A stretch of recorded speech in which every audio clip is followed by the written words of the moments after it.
Hello and welcome to talentedtester.com again, and in today's video we're going to be talking about what is a QA sign-off. So a QA sign-off is effectively the test team or quality assurance in this instance method for actually completing the testing and making a formal declaration that testing has completed. So what is a QA sign-off criteria? So to make the decision that testing is complete, obviously you'll need some kind of criteria to make sure that you're confident that the sign-off has been completed. The criteria is the number of line items that define when testing is complete. Typically this is done in the way of exit criteria, and in the next question we'll go through how this fits in with an exit criteria and how they mesh together. So ultimately, is this usually documented in the test plan? And the answer is yes. It's the exit criteria is typically listed as one of the main headings in the test plan, as well as the entry criteria. So effectively, the QA sign-off is the actual declaration of testing completion, and the criteria of this is typically documented in the test plan. So how does this relate to the test entry and test criteria? So test entry is effectively the list of acceptance of test readiness. So effectively it means, for example, is the test environment ready to be tested? Has there been are all of the prerequisites needed to test been done, as in data setup, all of these things that need to happen before you could even considering starting testing. This may also include the test plan being formally signed off and all of the test scripts being made available in your test management tool of choice, for example ALM or whatever you may be using, Jira or whatever the case may be. With regards to the exit criteria, this is the checklist of questions that you need to ask yourself, have you met, for you to actually complete testing. So obviously testing has to have a defined end date, and usually you're given a goal of, for example 2 weeks, 1 month, however long your test sprint is, or if you're using a V model, how long the whole testing phase is. But the exit criteria is the actual mechanism that tells you exactly how long you've got to go, because it will tell you exactly what you need to feel confident that you can actually exit the criteria of the testing. So what is the example of a QA sign-off criteria? So the example of a QA sign-off criteria is, are all of the priority tests being executed? Now I say priority because in some cases where you have really been time pressed to complete the tests, you may agree that you can perform the top priority tests and the lower priority ones. For example, it might be, spelling issues or things that might be just more cosmetic rather than core functionality may be deemed as lower priority, and therefore in your criteria you may say that you have to only complete the priority items.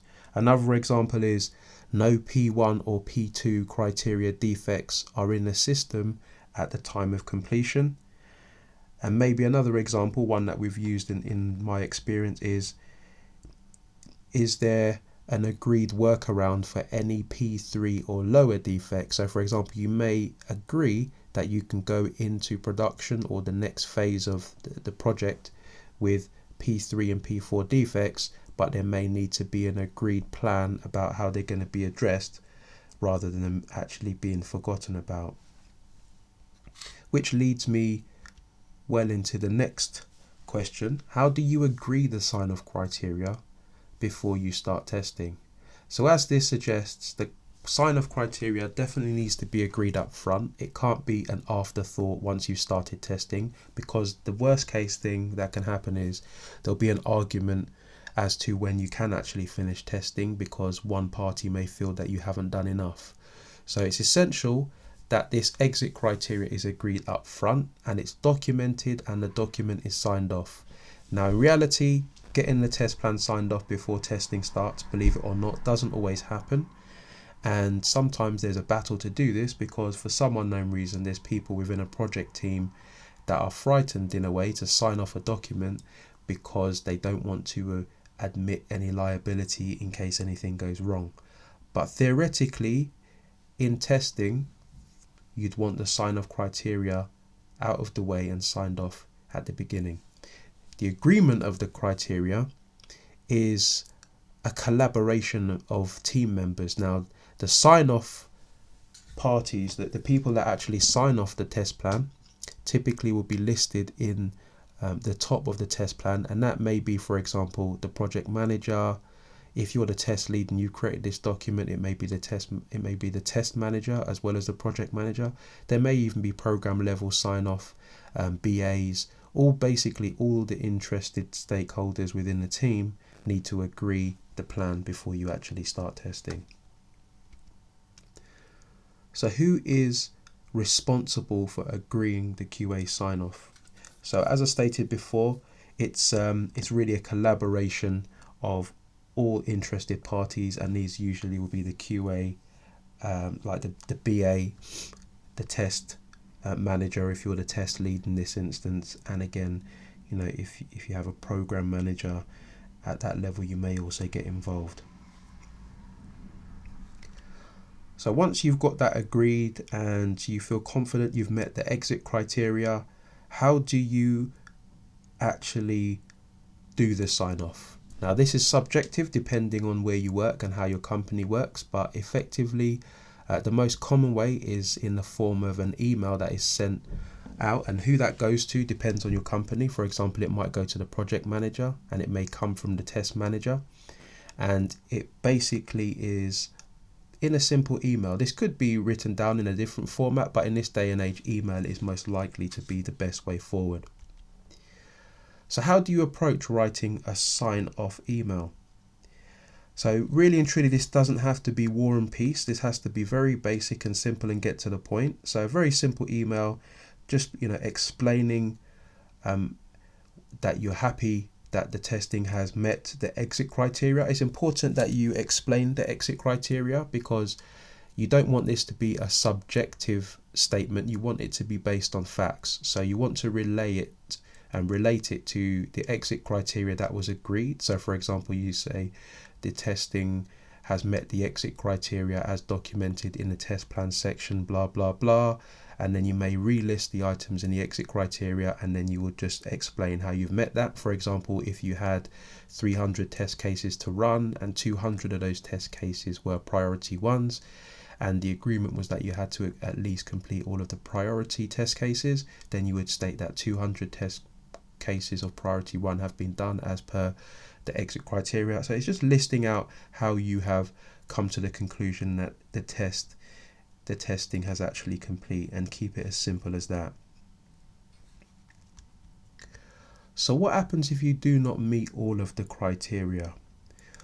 Now this happens quite a lot of time. Like for example, you may have a very strict deadline to meet, but then once you meet the deadline, you may find that you haven't actually met all of the test exit criteria, and you have to make a call as to what happens next.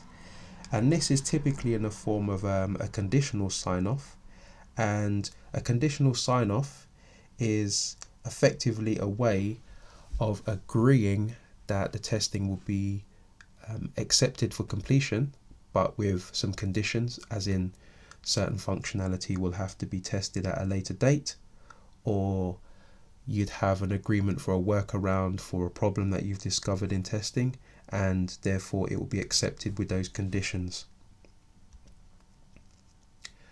So what is a checklist in testing? So a checklist is a catalogue of items that are typically recorded for tracking.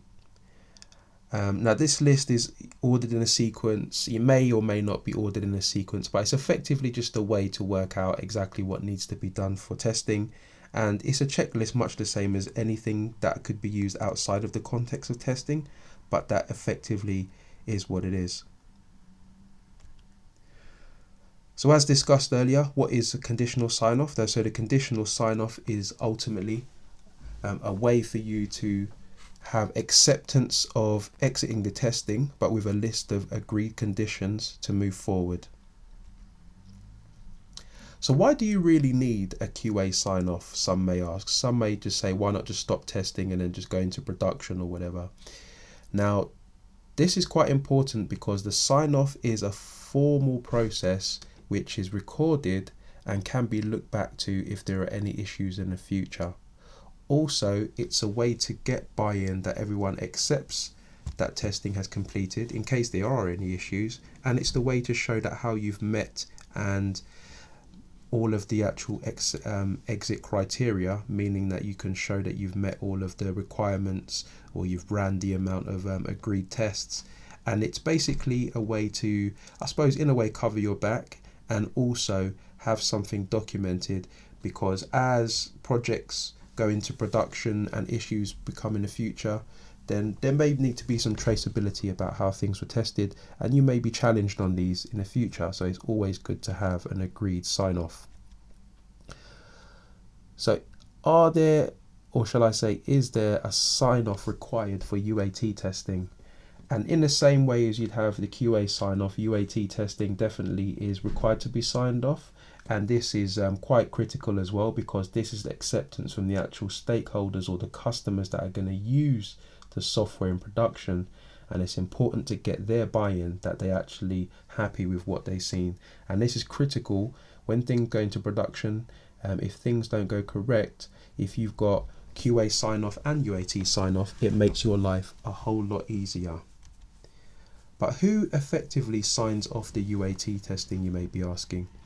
So as I said before, the UAT testing is typically signed off by a nominated product owner, and this might be someone who is very skilled in that particular function of not necessarily testing, but actually uses the product day in, day out. So for example, if you were working on a finance system and it was an inventory system, and you had someone whose day job was to use that every day, then they would be the perfect candidate to actually do UAT testing on some new project which might be added functionality to that system, because they know how it should work in anger, and they know, or they can be told how the functionality has been improved, and then they can make a decision if it meets their criteria. So thank you very much for joining us again at talentedtester.com. If you would like to get some free exam questions for ICEP testing, agile testing, then please pop over to talentedtester.com. Or if you would like more interesting information about software testing, we've got it all, so pop over to talentedtester.com. Thank you very much for joining us.